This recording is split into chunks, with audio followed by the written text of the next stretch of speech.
신약성경 누가복음 12장 22절부터 31절까지 말씀 마음을 아파요 함께 읽도록 하겠습니다.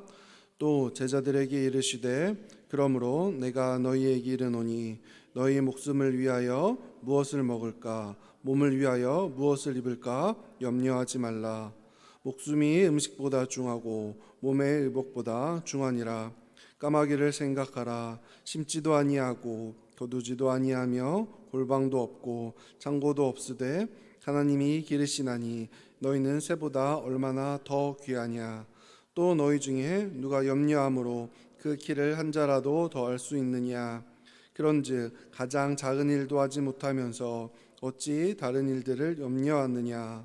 백합화를 생각하여 보라. 실도 만들지 않고 짜지도 아니하느니라. 그러나 내가 너희에게 말하노니 솔로몬의 모든 영광으로도 입은 것이 이 꽃 하나만큼 훌륭하지 못하였느니라. 오늘 있다가 내일 아궁이에 던져지는 들풀도 하나님이 이렇게 입히시거든. 하물며 너희일까 보냐. 믿음이 작은 자들아, 너희는 무엇을 먹을까 무엇을 마실까 하여 구하지 말며 근심하지도 말라. 이 모든 것은 세상 백성들이 구하는 것이라. 너희 아버지께서는 이런 것이 너희에게 있어야 할 것을 아시느니라. 다만 너희는 그의 나라와 그를 구하라. 그리하면 이런 것들을 너희에게 더하시리라. 아멘. 네, 오늘도 어제 이어서 감사에 대해서 함께 이어서 나누어 보려고 합니다. 우리 사람은 나이가 들어감에 따라 바뀝니다. 얼굴도 바뀌고 식성도 바뀝니다. 심지어는 성격까지 바뀐다라고 이야기를 합니다. 저는 그 바뀌는 것 중에 하나가 감사가 아닐까 그렇게 생각해 보았습니다.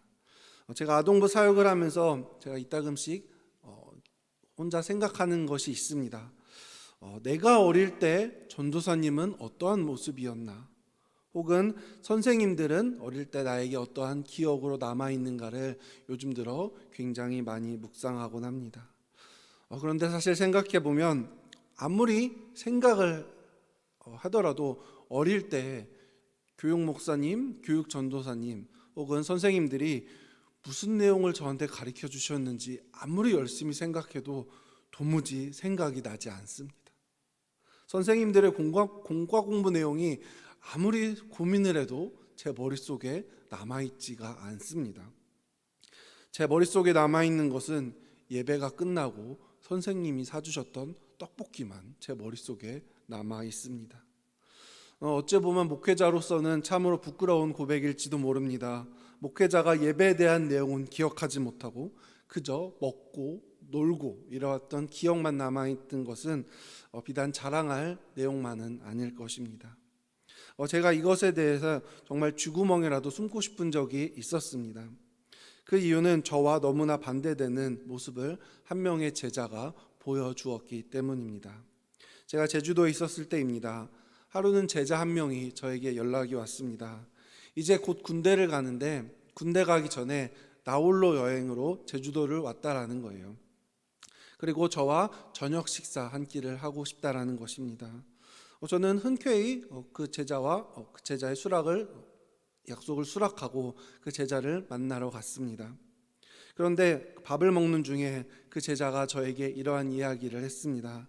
제가 5학년 때 찬양팀에서 전도사님이 저에게 하신 말씀을 신앙의 모티브로 삼고 살아가고 있습니다 라고 저에게 이야기를 한 거예요. 저는 사실 그 학생에게 무슨 말을 했는지 기억조차 나지 않았습니다. 한편으로 너무 부끄러운 모습에 제가 물어봤습니다. 내가 무슨 말을 했어? 라고 그 제자에게 물어보았습니다. 그러자 그 제자가 이런 이야기 했습니다. 찬양팀 아이들이 연습 시간에 제대로 연습하지 않을 때 전도사님이 저희들에게 이런 말씀을 하셨습니다. 연습도 예배다. 연습 시간에도 우리가 찬양을 부르기에 주님이 이곳에 함께 있기 때문에 우리가 거룩하게 지내야 하는데 너희들이 그렇게 장난을 쳐도 되느냐라고 제가 그 아이를 혼냈던 모양입니다. 이 말이 그 제자에겐 충격으로 다가왔다라고 합니다. 예배는 전도사님 혹은 목사님이 계시고 주일에만 드리는 것을 예배라고 생각을 했는데 토요일에 와서 찬양 연습하는 것이 예배다라는 저의 말에 충격을 받았다라는 것입니다. 그래서 그 제자가 지금 찬양팀을 이끌고 있는데 그 찬양팀의 모토가 연습도 예배다라고 삼고 열심히 아이들과 생활을 하고 있다라는 것입니다. 한편은 굉장히 부끄럽기도 했습니다. 또한 한편으로는 그 제자가 대견하기도 했습니다. 그 순간 저에게 감사의 마음이 생겨났습니다.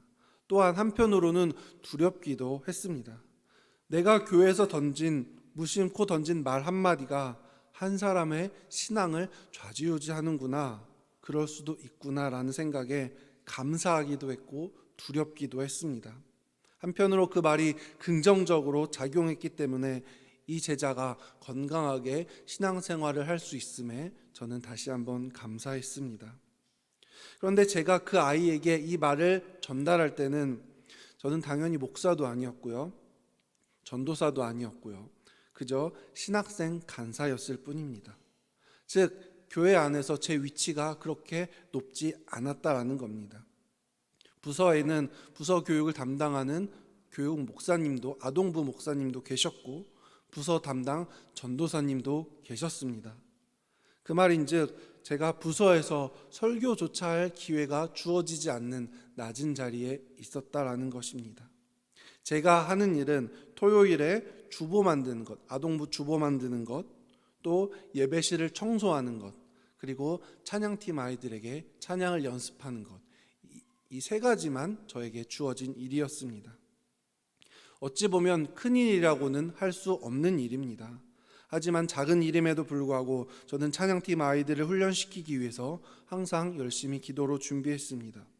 또한 연습 끝나고 있는 5분밖에 안 되는 짧은 기도회 시간을 위해서 정말 열심히 기도했습니다.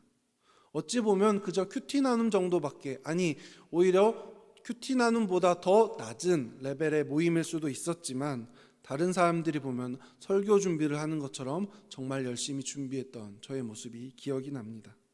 그래서 저는 이러한 결과가 나오지 않았나 그렇게 생각을 해보았습니다.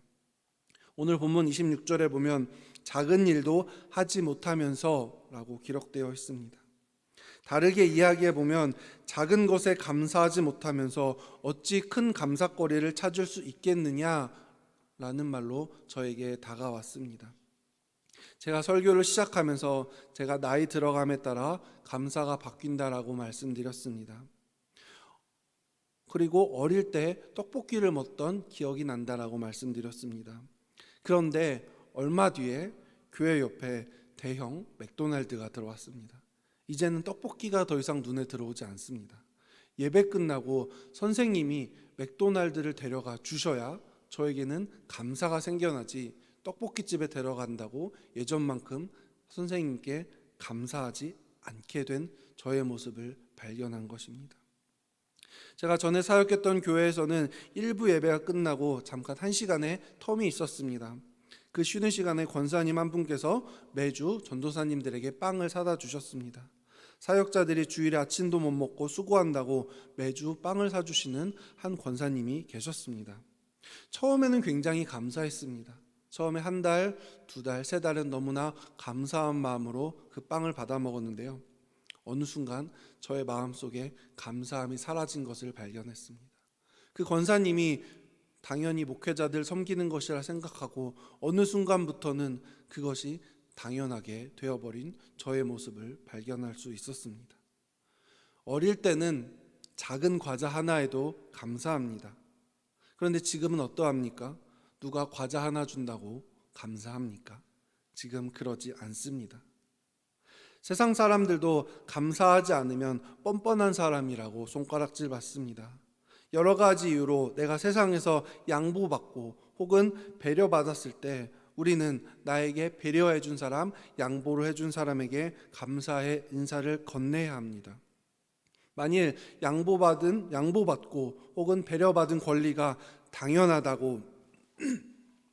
당연하다고 생각하고 감사의 인사를 하지 않으면 우리는 사회적으로 손가락질 받게 되는 것입니다.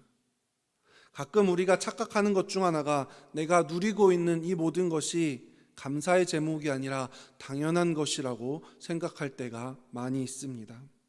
그것은 은혜라는 찬양에서 이렇게 고백합니다. 내가 누려왔던 모든 것들이, 내가 지나왔던 모든 시간이, 내가 걸어왔던 모든 순간이 당연한 것 아니라 은혜였소. 아침 해가 뜨고 저녁에 노을, 봄의 꽃향기와 가을의 열매, 변하는 계절의 모든 순간이 당연한 것 아니라 은혜였소. 내가 이 땅에 태어나 사는 것, 어린아이 시절과 지금까지 숨을 쉬며 꿈을 꾸는 삶, 당연한 것 아니라 은혜였소. 은혜라는 찬양에서 이렇게 고백을 하고 있습니다. 성도 여러분, 내가 누리고 있는 모든 것이 당연한 것이 아니라 주님이 나에게 베풀어 주신 은혜다라는 것입니다. 이것이 큰 은혜라는 것을 알게 되면 우리는 감사하지 않을 수 없게 됩니다. 저는 눈이 나빠서 공익근무로 군 생활을 대체하였습니다. 저는 강서구청 뒤에 있는 교남 소망의 집에서 장애인 친구들 섬기면서 공익근무를 하였는데요. 그 공익근무를 하면서 정말 큰 감사를 하게 되었습니다. 내가 두 발로 걷는 것이 정말 큰 감사의 제목이라는 것을 깨달았습니다. 내가 가려운 곳을 다른 사람의 도움 없이 긁을 수 있다는 것이 얼마나 큰 감사의 제목인지 그때 알게 되었습니다. 목마를 때 컵에 물을 따라서 흘리지 않고 마시는 것이 얼마나 큰 감사의 제목인지 저는 그때 알게 되었습니다. 저는 당연하게 생각했습니다. 내가 당연히 두 발로 걷는 것이 왜 감사의 제목인가? 내가 가려운데 긁는 것이 왜 감사의 제목일까?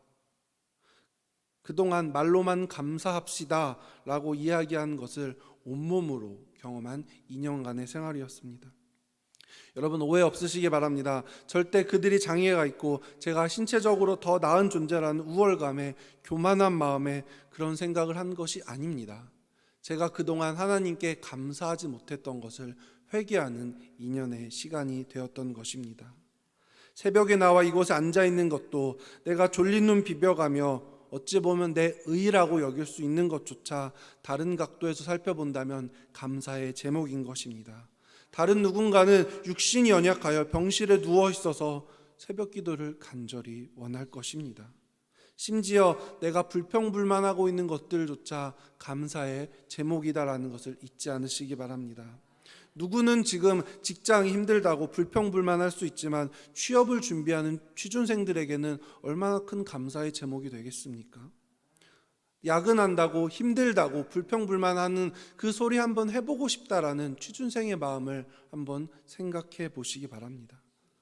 아침 8시에 지하철을 지옥철이라고 부르면서 출근하는 것이 힘들다라는 것이 취준생에게는 그저 배부른 소리로 들릴 것입니다. 그러기에 내가 누리고 있는 것, 어찌 보면 너무나도 평범한 것이, 모든 것이 다 감사의 제목인 것입니다. 저와 제 아내가 육아로 힘들어할 때 제 머릿속으로 스스로 되뇌인 것이 있습니다. 아이가 갓 태어나서 3시간 4시간마다 분유를 먹이고 모유 수유를 해야 할 때, 또한 기저귀 갈아주느라 밤잠을 제대로 자지 못할 때, 마음 한편으로는 분명히 힘들기도 하였습니다. 하지만 또 마음 한편으로는 산부인과에 인큐베이터에 들어가서 어머니 품에조차 안겨있지 못하는 그 아이를 바라보면서 나는 너무 행복한 사람이다.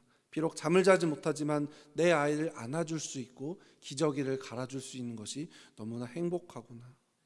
또한 지금 제 아이가 걸음마를 시작하면서 동네방네 뛰어다니면서 잡으러 다니기 힘들 때 한편으로는 그래도 내 아이가 건강하니까 이렇게 뛰어다니는 거지, 건강하니까 우리가 힘든 거지 라는 생각을 하면서 육아의 힘듦을 이겨나가고 있는 것입니다. 어찌 보면 정말 작은 감사의 거리입니다. 주님을 모르는 사람은 그게 무슨 감사거리냐며 비웃을 수도 있습니다. 하지만 그것은 분명히 큰 감사의 제목임을 믿으시기 바랍니다. 제가 어제도 말씀드렸습니다. 1,000원에 감사하는 아이에게 10,000원이 주어지는 것입니다. 고작 100만 원, 어찌 보면 정말 작은 금액일 수도 있지만, 내가 한 달에 쓰기에 모자란 금액일 수도 있지만 100만 원을 버는 것에 감사하는 사람에게 하나님은 200만 원, 300만 원을 허락하는 줄로 믿으시기 바랍니다. 22절에 예수님은 제자들에게 살면서 무엇을 먹어야 하나, 무엇을 마셔야 하나 고민하지 말아라 라고 말씀하십니다. 같은 내용을 가지고 있는 마태복음 6장에서 기록하길 무엇을 먹을까 무엇을 마실까 고민하는 것은 이방인들이 하는 것이다라고 이야기하고 있습니다.